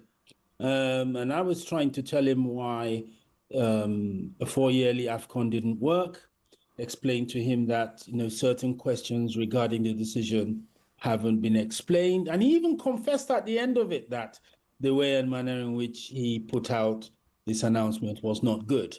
But the facts still remain. A 2-yearly AFCON ensures that there is regular competition in the continent. It ensures that infrastructure will be developed. It is a part of the cultural mosaic of Africa beyond football. It is something which the whole of the continent looks forward to every 2 years and have been looking looking forward to for almost 70 years. And for somebody to just tell us that this doesn't make sense anymore and it is time to go to 4 years when the economic case has not been made, it just doesn't make any sense to me. But Mosepe is quite upset with that because he has also seen my work, and I have made it quite clear that the governance of African football has been subject to foreign interference from FIFA and from the influence of Europe. And most people, or let me say a lot of people, feel that there is some colonial rule of African football. But obviously he was very upset about that yesterday with me. I was the one he took it out on. I'm not the only one who has said it, but I have said it and I still say it in no uncertain terms that this is a big issue which needs to be dealt with. And so the press conference was a very testy one yesterday, I must tell you. Oh, good for you. And Osaso, when I heard him make this decision, I just presumed that he is doing Gianni Infantino's bidding. This isn't necessarily his decision. He's just doing what Gianni tells him to. Is that the case? Well, he has to prove that that is not the case, because in February 2020 in Rabat, Gianni Infantino had a meeting with the then CAF president, Ahmad and his executive committee, where he made a statement that he didn't see any sense in having a 2-yearly AFCON, that it was actually useless to have a 2-yearly AFCON, and that it makes more sense for CAF to have a 4-yearly AFCON. He said that 6 years ago. And he said that 1 year before Mosepe even came into to CAF, or before we even thought he would become president. So if this agenda has been on the table of the FIFA president for almost 6 years, who do you think is responsible for pushing the idea? Hey, keep up the fight, Osasu, and enjoy the game tonight. Thanks for coming on, pal. Thanks, Osasu. All right, thanks, Max. Take care. See you later. Yeah, Osasu Abiyoana there, reporting for The Guardian and The Observer on AFCON. We'll keep you posted on that game. Kick off at 7 o'clock tonight, Morocco versus Senegal. We'll do some Crystal Palace next.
difficult result, difficult for me to accept. Not because of the performance. I think 50-60 minutes performance was well. Yeah, then we had 15-20 minutes where we were under pressure. We conceded a goal. Players tried everything until the end. They're leaving the heart on the pitch, but we feel that we are being abandoned completely, and selling our captain one day before a Premier League game. No understanding. We're playing with 12-13 players from our original squad for weeks now, and then that makes it so tough to accept this defeat, because the players they gave everything, and we had no substitution. I was looking on the bench, just kids there, and that's how it is. That's, I think, why we are where we are. And if your heart gets torn out twice a season, one day before a game, so with Eze in summer and with your captain now, I've just completely no understanding. That was Oliver Glasner yesterday after defeat to Sunderland. Since then, let's bring in Kevin Day, comedian, Palace fan, friend of the show. Hey Kev, how are you? I'm all right, thank you. It's Mrs. Hodgson I feel sorry for, because she'll be she'll be dragging Roy away from the door, saying they don't do telegrams anymore. Roy, don't come. He'll be burying his tracksuit in the gut. I'm all right. I'm fine. I'm warm. I'm dry. I've got my health. What's to worry about? Yeah, actually, it's been difficult for us. It's been difficult for us, Kev, because we've had to have you on quite a lot when it's been going well for Palace. So at least now, normal services resume. We were trying to work out how Palace fans should feel about this. Obviously, the news we've heard, which I presume you've heard, is that they've had a clear-the-air talks today, Steve Parish and Oliver Glasner. I wouldn't know if they're happy again, but he's going to stay till the end of the season. Well, I don't know why you bother up there spending money on elite researchers. All you need to do is go on Palace WhatsApp groups, because apparently, yes, that is the news. As my mate Kit Kat said, Ollie probably woke up in a skip this morning surrounded by special brew cans, thinking, what on earth did I do last night? I better phone the boss.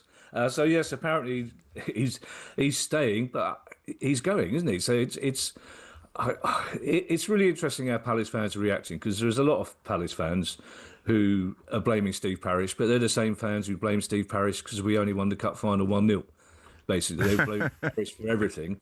Whereas there's a lot of Palace fans going, well, this is the Glasner playbook, isn't it? This is what he does. And also, he was a bit disingenuous on Friday, saying, well, they've dropped a bombshell on me, haven't they? They're selling Gahey from under my feet. Oh, by the way, I'm leaving. It doesn't work like that. We're constantly told that players are simple souls who need certainty, so it can't help. And last night was just. I love Ollie Glasner. Well, I don't know this morning whether to call him Ollie or Glasner. I'm in between until I find out more news about what's happening. I don't know what we call. I'm calling the gaffer from now on. But that was self-interest last night. Basically, that was him saying to the Palace fans and to his new next boss, whoever owns the next club he's going to. That's him saying, it's not my fault, Gov. Nothing to do with me. It's nothing to do with my tactics or my stubbornness or my lack of motivation. It's all down to the fact I've got no players. And, if he says that the team feel abandoned by the club, then how do the 7 substitutes feel? But by being publicly told they're not good enough to play for Crystal Palace, which is basically what he said it to.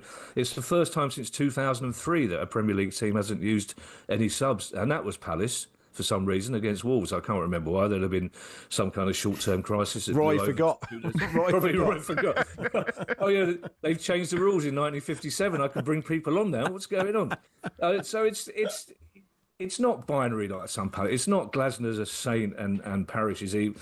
Because we are sort of basket cases on a day-to-day basis. We are sort of basket case as a club on it, but we won the FA Cup and we're in Europe. So Brighton. Everyone keeps saying, "Oh, you look at Brighton. They're fantastic. Look how well run they are." Well, we're a point behind them, and they just announced record losses last week. So if Tony Bloom gets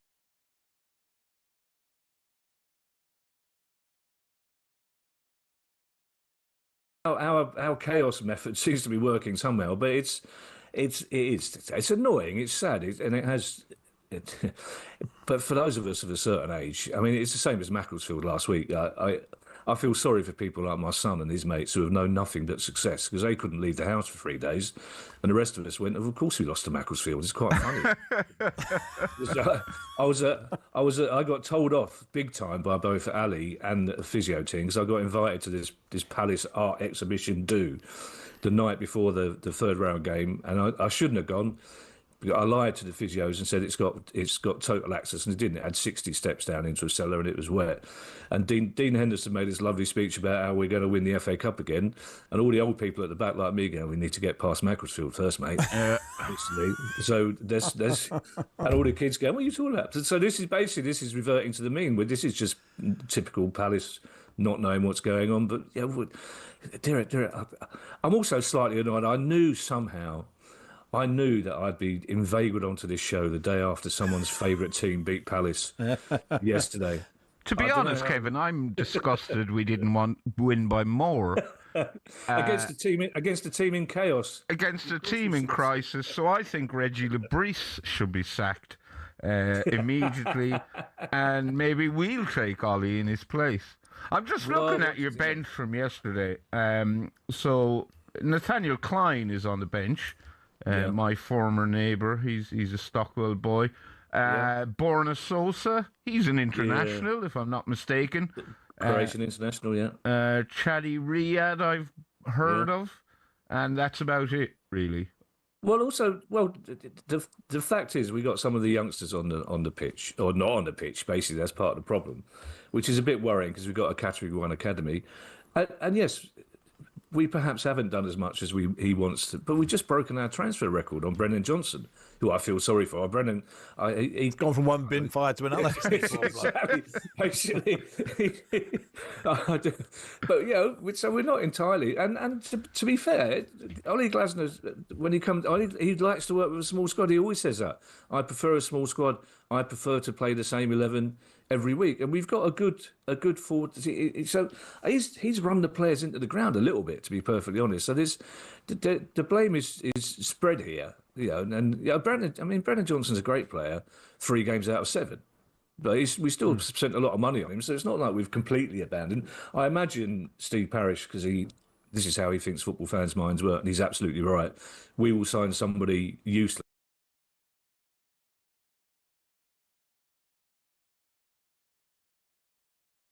But we spent 30 million quid on it. It's the same with Borna Sosa, who's played, as Barry says quite rightly, Croatian international, played about 47 times for them, captained them, by the way.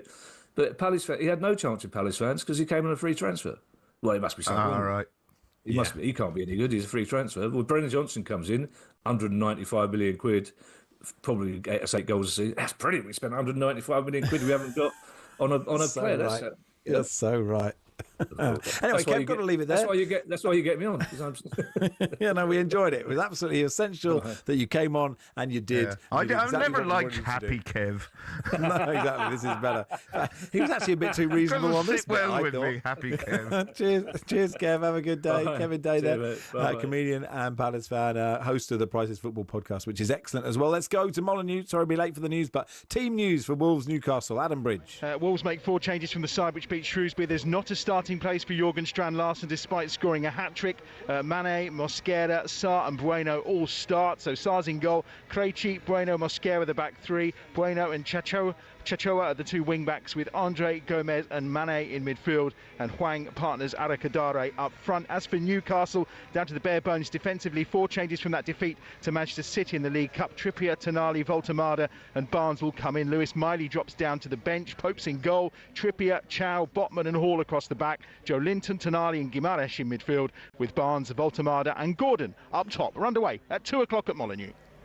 Cheers, Adam. It is Max and Barry on the warm-up here till 1:30. Marcus Speller from the Football Ramble and TalkSport Goals regular will be on in just a second. We'll do some transfer stuff.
Dear kitmen, we see you.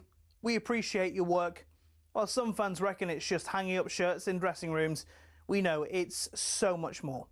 A football team's kit is its identity, its uniform, what sets it out from the rest. But it doesn't clean itself. That's not just the shirts, it's the shorts, the socks, the training gear, the boots, the other bits we sort out behind closed doors. Who's the one digging around in that smelly, stinky laundry basket at full time? Yeah, it's the kit man. They have a lot to work on in a week, from laundry, fixing damaged kit, repairing holes, cleaning boots. Then they pack the van and take everything they need off to the stadium, ready for game day. They don't get a lot of help when they get in the ground too. Kitmen are the ones unloading a full squad's worth of boots, kit, medical bags, and all the bits the players and coaches will need between the start of the day and switching off the floodlights at the end of the day. First thing they do is organise each player's kit, make it easily accessible in order to avoid any dramas on match day. Once everything's in the right place, it's into the dressing room, lay everything out, put players' nameplates on the right locker, all the things you don't even think about on a match day. Once the players arrive, if anything needs doing, they call the kit man.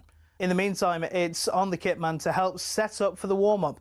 The coaches don't always have time to lay out all the cones and put the balls in those weird triangle piles you see. As the warm-up is underway, the kit man then becomes a glorified ball boy, chasing stray shots and passes, making sure they aren't lost in the crowds. They eventually do the tidying up too, getting everything off the pitch before kick-off and assist the ground staff with any last-minute things they may need.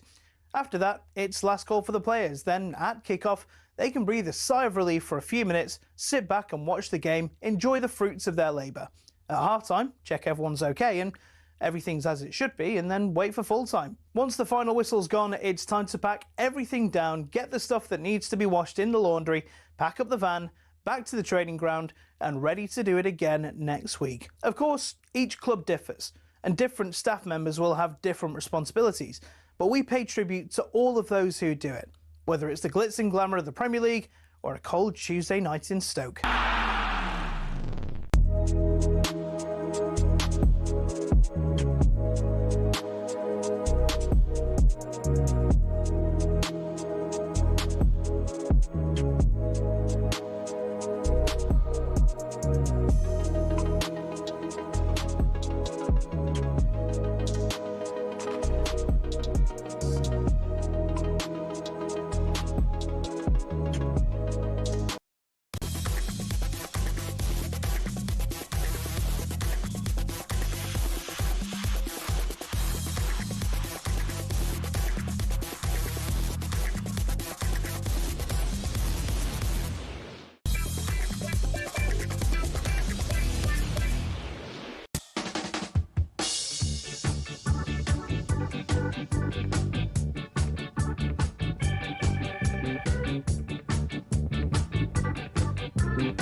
Afternoon all, it is the warm-up on TalkSport. Max and Barry with you until 1:30, brought to you with Travis Perkins.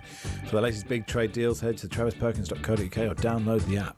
Just reading about, Steve Parish saying what he wants to focus on is just turning around this winless run of 10 games for Crystal Palace. But the bad news for Palace is they don't play Spurs until the 4th of March. And so their winless run will presumably continue until that game at the Tottenham Hotspur Stadium. I hadn't realised they were on such a long winless run. Neither had I. It's just gone under the radar, hadn't it? Anyway, let's get the latest transfer news with Intuit QuickBooks. Transfer window. Breaking news on TalkSport with Intuit QuickBooks. Tackle your self-assessment with Intuit QuickBooks. Search QuickBooks to find out more. Let's do it in the company of Marcus Speller from the Excellent Football Ramble podcast, TalkSport Goals regular as well. How are you, Marcus? Very well, Max. Lovely to be with you and your little mate today. Yeah. Thank you, Mark. When you're on the goals show, Marcus, are you quite? Do you?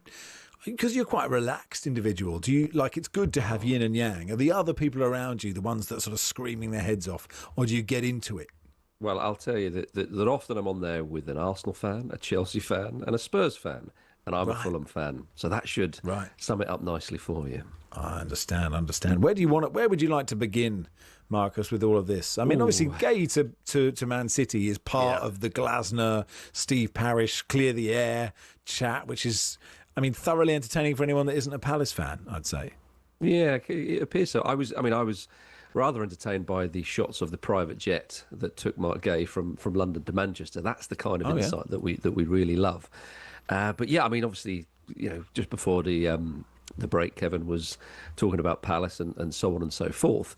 What about the Man City side of things? Because that display in the Manchester derby does suggest that they could do with Mark Gay at the back. They've not been brilliant themselves. I mean, Arsenal, obviously 7 points clear, couldn't put Forest away. So Guardiola knows that he needs reinforcements, and signing Semenyo and Mark Gay, they are statements to suggest that, we very much want this league title, and they're very much after it as well. To get Gay for a cut-down price as well, they didn't want to wait till the summer, when maybe one or two other clubs might be sniffing around, as obviously nearly went to Liverpool, didn't he? And then even Real Madrid apparently were interested as well. So they've gone and done it, and it is a bit of a statement from Man City, I think.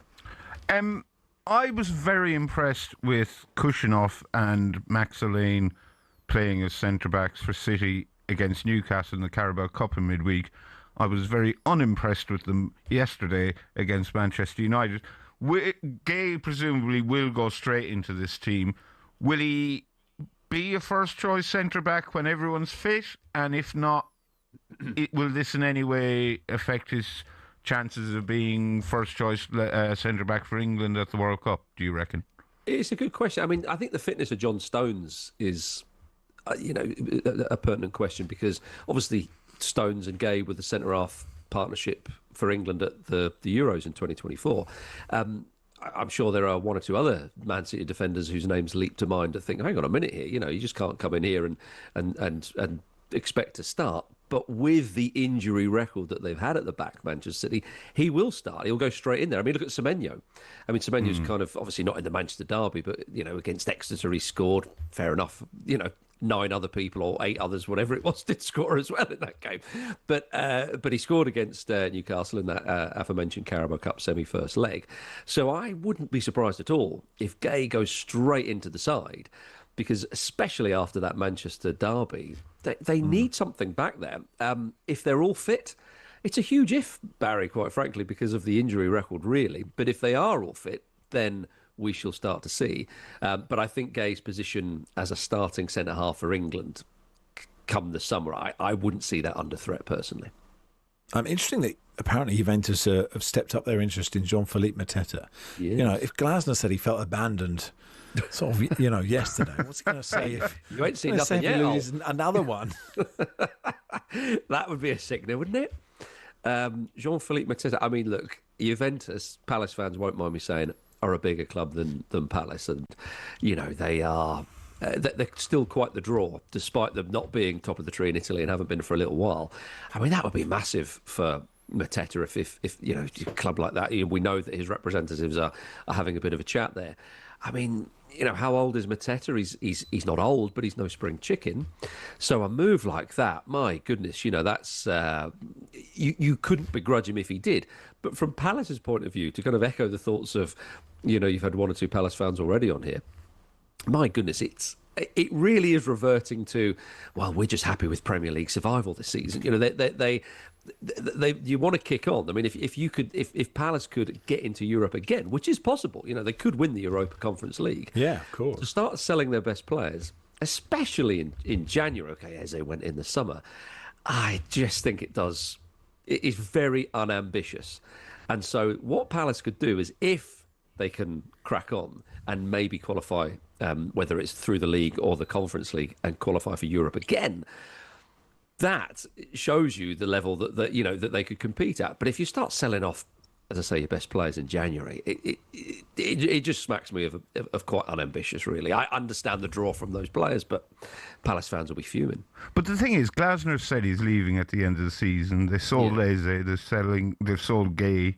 Yeah. Mateta could leave. So if they go, or if Mateta goes, Ismail Assar and Adam Wharton are going to be sitting there going, hold on a second. Well, exactly. Where's everyone gone? I want out of this bin fire. It could be poor a real Brennan Johnson. shambles. Poor Brennan Johnson will be there on his own, just going, someone think "It's of not Brennan. I know. He's a man who knows how to win the Europa League if they got there next season. I mean, maybe Steve Parish will be thinking, hang on, I feel abandoned myself. I don't know. for me, selling Gay now, I understand that you've got the cash in hand. Whereas if they sell it, well, he wouldn't be sold at the end of the season. He would go. His contract's up. So I get that. However, I do think with Gay in the side, there's more of a chance to win the Europa Conference League, and they would have more of a chance of finishing higher in the league. It's a gamble. When you're talking just about the money, it's a gamble. I get that. But I just, for me, if I'm Palace, I think you didn't sell him last summer. Keep him and see what you can do. And if you kind of don't win the Europa Conference League and you finish, I don't know, 10th or something like that, oh, well, you've given it your best shot. But don't be what Nottingham Forest were, just a bit flash in the pan. Think, you know what? We've managed to get in European competition. We won the FA Cup last season. Let's dare to believe and try and maybe, dare I use that term that football fans love, kick on. But it looks like they've just kind of consolidate. Oh, well, we're a Premier League side. Mid-table will be fine. Same old, same old. And I think that's a bit disappointing. Yeah. It's tough though, isn't it? Because I get it. I'm nice, and it is tricky. And where you are we're all in the pecking order, right? All our clubs are in the pecking order somewhere, and you sell to bigger teams. That's just sort of how it goes, unless you're Real Madrid, and then none of us are. So that's how it works. Any other transfers? They are at the moment, yeah.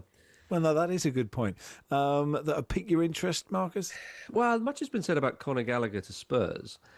I'd love to sit Conor Gallagher down and say, were they the only option? I mean, Aston Villa, it seems like an intriguing one. I think Conor Gallagher's a good player. Talking of the World Cup, he obviously has been out of recent England squads and wants to get in there. He will start games for Spurs, and if he can't start games for Spurs, my goodness, he's not really the player that they've, I think, been crying out for in that midfield. They could, someone who's going to maybe progress the ball a little bit. I mean, I think they miss James Maddison still a bit. Obviously, another long-term injury. Yeah, the real test though is if Spurs can manage to get Conor Gallagher injured, that would be an achievement, wouldn't it, of sorts? I mean, never missed a game in his top flight career. So, yeah, I think Gallagher's a good player. I think that, he was called the Pitbull, wasn't he, when he was at Atletico Madrid? Some may think that as a compliment, some may not. He will provide a little bit more bite and energy in that Spurs midfield. I would say with Joao Palhinha, you've probably got a little bit of that already. But I think Spurs, whoever's in charge, whichever manager it will be in the coming weeks and months, they need a player who's going to progress the ball a bit more. So Gallagher, decent signing, but they need someone who's a bit more forward-thinking with the ball, if you see what I mean. And I know Gallagher can play different positions. We saw with Palace and Atletico and so on. He played different areas in Chelsea as well. But that's what I think what they need in there. Yeah, do you know what? Through the course of the show, just the thought of Harry Redknapp being there just doesn't makes me feel so happy. And I love Thomas Frank, but do you think that's a good idea, Marcus, or am I just gone mad? I mean, Harry Redknapp, was he linking himself to West Ham and saying he would do it for free? No, that was our fault. That was my fault. I interviewed him. Oh, okay. Is that your fault? Was it? Said, would you go back in? He said, I'd do it for nothing. And then the headline came. So he didn't send a press release out. That would be unfair. Okay, so was that you saying that, well, you do it for free for West Ham? Hey, what about Spurs? Were you kind of gilding the lily there, the Harry Redknapp lily? Not really. I was just having a chat. Yeah, we're just having a chat like we are now. Yeah. I think if Harry Redknapp went back to Spurs, it'd be so nice. Well, I don't really want to comment on that. I'll leave that up to the Spurs fans. But I mean, the banter pick would be you could have Martin Jol. What's he up to these days? What about Christian Gross? Yeah, he'd be the one. He's still riding around on the tube. He's on the circle line. He loves it, doesn't he? Circle line. Absolutely loves it. He's just about asleep on the Piccadilly line. He's at Cockfosters going, what's going on here? Anyway, Marcus, mustache, but thanks for coming on. Thank you, Marcus. Pleasure as always. Marcus Bella there from the Football Ramble. Let's go to the Moose, who is watching Arsenal Villa in the fourth round of the FA Cup, Women's FA Cup. How are you, Moose? I'm very well, thank you. One of two all WSL ties steady on being Spurs and Leicester. Spurs lead 1-0. The team news, Aston Villa have Ellie Roebuck, the England goalkeeper, in goal. They've also got Anna Patton, who's once here at Arsenal in their starting lineup, and Noel Moritz, formerly a gunner. As for the Arsenal team, it's gone really strong ahead of a League Cup semi-final here on Wednesday. Beth Mead, Kim Little and Alicia Russo all start for the Gunners today. And we start at 2 o'clock at Meadow Park. Thank you, Moose. Yeah, other games with goals in them. Chatham Town beating York City 1-0. Sheffield United 1-up at Ipswich. Liverpool 1-up at the London Bees. Manchester United beating Burnley 1-0. Moose, keep you posted in Game Day Live after us with Sam Matterface and Perry Groves. We'll do some Aston Villa with Dan Bardell in just a second.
Good afternoon. It is the warm-up on TalkSport. Max and Barry with you for 10 more minutes. And for those 10 minutes, we will end the show as we began the show talking about Aston Villa, but in a slightly different way.